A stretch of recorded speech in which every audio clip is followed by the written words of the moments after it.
তো এই যে পশ্চিমী দাদু, সাদা সাদা চুল, মাথায় দুলাতে দুলাতে প্রতিদিন নিত্য নৈমিত্তিক যা কিলোর কীর্তি করছেন, আজকে সকালবেলা উঠে দেখলাম যে উনি বলেছেন, আমি শুনে খুশি হলাম, ভারত রাশিয়ার থেকে তেল নেওয়া বন্ধ করে দিয়েছে।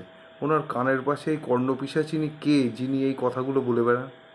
এটা লজিক রেখে তো কথা বলতে হবে। ভারত সরকার যদিও বা আবার তড়িঘড়ি বিবৃতি দিয়েছেন যে না, যেটা যেরকম ছিল সেটা সেরকম চলবে, কারণ কিছু কিছু নিউজ চ্যানেল আবার শুরু করে দিয়েছিল যে ইন্ডিয়ান অয়েল বলেছে রাশিয়ার থেকে তেল আনাবো না। চারিদিকে হাওয়াই চলছে।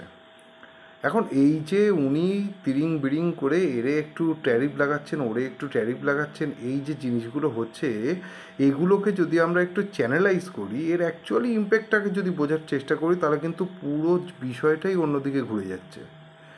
ধরুন, ভারত এই কয়েক বছরের ঘটনা, চীনের সাথে একটুখানি অশান্তি হওয়ার জন্য ভারতের সমস্ত লোকজন বলল যে মেড ইন ইন্ডিয়া জিনিস আমরা ব্যবহার করব, আমরা চীনের থেকে কোনো জিনিস ব্যবহার করব না। এরকম করে বয়কট চীন বলে অনেক কিছু করলো। আমেরিকা যেটা করেছিল সেটা তো রিসেন্টলি, ভারত যেটা করেছিল বেশ কয়েক বছর আগে, 2-3 বছর আগে।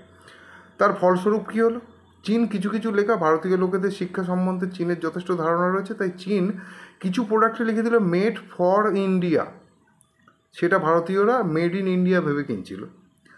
আর একটা জিনিস, চীন থেকে সরাসরি যে মালটা আসছিল সেটা ইন্দোনেশিয়া, নেপাল বা শ্রীলঙ্কা ঘুরে তারপরে ভারতে আসছে, যাতে করে ইন্দোনেশিয়া, নেপাল বা শ্রীলঙ্কা বা এই জাতীয় দেশগুলোর কিছু আর্থিক উন্নতি ঘটছে, আর ভারতের লোকেদের কিছু বেশি টাকা দিয়ে মালটা কিনতে হচ্ছে। ধরুন, টেসলা একটা গাড়ির দাম 35 লাখ টাকা। তো সেই গাড়িটা ভারতে যদি তৈরি করে ভারতে বিক্রি করা হয়, তাহলে হয়তো দেখা যাবে সেইটা আমরা 45 লাখ কি 50 লাখ এর মধ্যে পেয়ে যাব। কিন্তু আমাদের সরকার বলে দিয়েছে যে যদি বিদেশ থেকে টেসলাকে তৈরি করে এনে তারপরে ভারতে বিক্রি করা হয়, তাহলে সেক্ষেত্রে 100% ট্যারিফ পড়বে এর ওপরে। অর্থাৎ 35 লাখের গাড়ি কিন্তু 70 লাখ দিয়ে কিনতে হবে, পুরো 35 লাখ টাকা সলিড সরকার ট্যাক্স হিসেবে নিয়ে নেবে। তাহলে আলটিমেটলি কাদের পকেট থেকে বেশি টাকা যাচ্ছে? দেশের নাগরিক যারা ওই প্রোডাক্টটাকে ইউজ করবে তাদের। আমেরিকায় যে মালগুলো যায় তাদের মধ্যে একটা মাল নিয়ে আমি কথা বলছি, সেটা হচ্ছে চিংড়ি মাছ। আমাদের এখানে খালে বিলে যেগুলো পাওয়া যায় সেইগুলোর একটা প্রজাতির নাম হচ্ছে বাগদা চিংড়ি। সেটাকে ধরে ধরে আমেরিকার লোকেরা মজাসে খায়, পিছনে বা সামনে কাঠি গুঁজে। এখন এই চিংড়ি মাছ যেটা ভারত থেকে আমেরিকায় যাচ্ছিল, সেই চিংড়ি মাছটার ওপরে দামের ওপরে যদি 25% ট্যারিফ পড়ে যায়, পেনাল্টি ছেড়ে দিলাম, তাহলে ও দেশের লোকেরা ধরে নিলাম একটু কম খাবে, কিন্তু কিছু লোক তো খাবে। যারা খাবে তাদের কিন্তু ওই টাকাটা বেশি দিয়েই কিনতে হবে। ঠিক আছে? আমাদের এখানে যেমন বিদেশি মদের ওপরে যথেষ্ট বেশি ট্যাক্স ছিল, 50% অলরেডি কমিয়ে দিয়েছে, তাও যা রয়েছে যথেষ্ট। তো অর্থাৎ ওই দেশের লোকেদেরই বেশি টাকা দিতে হবে। আমি কেন জানি না ওই দেশের লোকেরা এই বিষয়টাকে বুঝতে পারছে না, ওরা সবাই তাইরে নাইরে করে নিজেদের উন্নতির জন্য লাফাচ্ছে।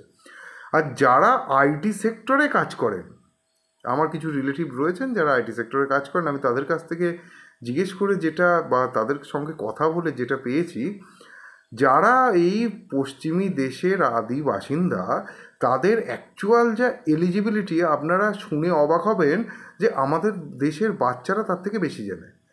একজন আমাকে বলছিলেন যে তার কম্পিউটার কিছুতেই অন হচ্ছে না, তাই তিনি সার্ভিস সেন্টারে ফোন করতে যাচ্ছিলেন। তা উনি তখন, যিনি আর কি আমার এক দাদা, উনি কোম্পানিতে কাজ করেন, তো তারই ক্লায়েন্ট, তিনি ওই পশ্চিমী দেশের ব্যক্তি, পাশ্চাত্য দাদুর কোনো এক নাতি। তো তিনি সার্ভিস সেন্টারে ফোন করছিলেন যে তার কম্পিউটার কেন চলছে না। তো সিনডম শোনার পরে আমার দাদা বলেছিলেন যে আপনি দেখুন তো পাওয়ার কর্ডটা কানেক্ট করানো আছে কি না। তো উনি দেখে বললেন যে না, পাওয়ার কর্ডটা কানেক্ট করা নেই। উনি আবার পাওয়ার কর্ডটা কানেক্ট করেছিলেন এবং আমার দাদাকে যথেষ্ট বাহবা দিয়েছিলেন যে হ্যাঁ, আপনার কত নলেজ। এটা আমাদের দেশের বাচ্চারা ছোটোবেলা থেকে দেখে অভ্যস্ত, আমরা অ্যান্টেনা ঘুরিয়ে মানুষ হয়েছি।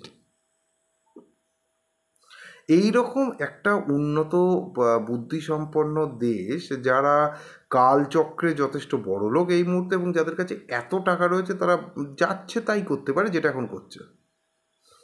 কিন্তু তার এফেক্টটা কার ওপরে পড়বে?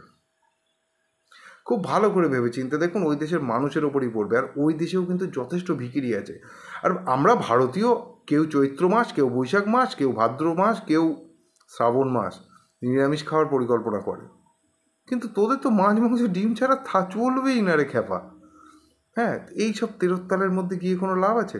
তাহলে আলটিমেটলি আমরা যে বিষয়টাকে এখানে দেখতে পাচ্ছি যে এই যে ট্যারিফ বসানো, তাতে আলটিমেটলি ইম্প্যাক্ট আসছে কিন্তু সব থেকে বেশি, ভারতের থেকেও বেশি ইম্প্যাক্ট আসছে আমেরিকার নিজের ওপরে, ওদের দেশের অর্থনীতির ওপরে। অলরেডি চার্ট সে কথা বলছে।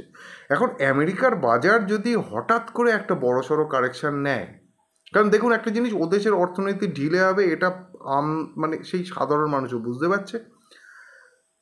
ওরা বলছে যে ভারতের অর্থনীতি ডেড ইকোনমি, এদিকে ওদেরই এআই, ওপেন এআই এ গিয়ে জিজ্ঞেস করুন চ্যাট জিপিটিতে যে ডেপ্ট ইজ টু জিডিপি রেশিও কি, আমেরিকার দেখবেন 124%, যেখানে ভারতের সেন্ট্রাল গভর্নমেন্টে 54% আর সেন্ট্রাল আর স্টেট মিলিয়ে 84%, আর ভারতের ইকোনমি ডেড ইকোনমি। আজব কনসেপ্ট।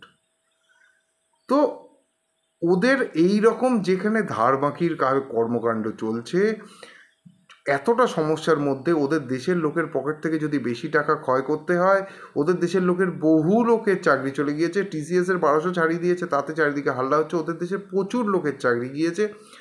এই রকম একটা তেরোত্তালের অবস্থার মধ্যে এই যেটা হচ্ছে, তাতে কিন্তু ওদের ইকোনমির ওপর একটা বড়সড় ইম্প্যাক্ট আসতে চলেছে। সেই ইম্প্যাক্টটা যদি আসে তাহলে একটা জিনিস মাথায় রাখতে হবে, ওদের ইন্ডেক্স যখন ঝড়ের বেগে নামা শুরু হবে তখন আমরাও কিন্তু তার ভুক্তভোগী হব। যদিও আমরা নিচে দাঁড়াবো না, আমরা বেরিয়ে যাব, কিন্তু এই ঝড়টা আসতে পারে।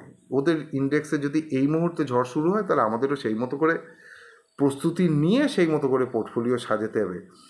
এখন যা অবস্থা চারিদিকে ডামাডোলের বাজার, তাতে মাথা শুধুমাত্র চার্টে না, চারিদিকে রেখে কাজ করতে হবে।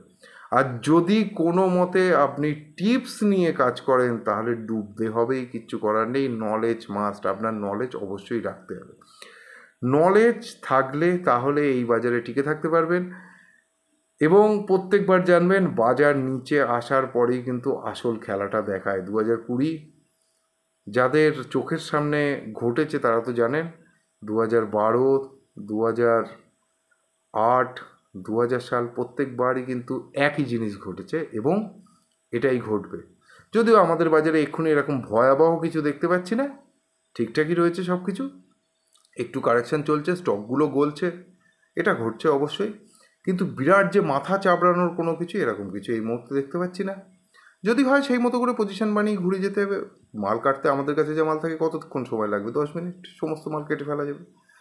ঠিক আছে, কারণ আপনি 20% পর্যন্ত লস করতে পারেন, কিন্তু মার্কেট নিচের থেকে একবার যখন রিভার্সাল নেবে তখন কিন্তু 50% মুভ এক মাসে হয়ে যাবে। তো 20% লস বুক করে নেওয়া যায়, কারণ 20% রিকভার করতে গেলে 25% লাগে, সেখানে 50% মুভ হওয়ার সম্ভাবনা থাকবে, তো অনেক বেশি প্রফিট হবে। চলুন দেখা যাক কী হয়, মার্কেট যেমন করবে আমরা সেই মতোই চলবো, আর পশ্চিমী দাদু কী বলেন সেদিকে নজর রাখবো।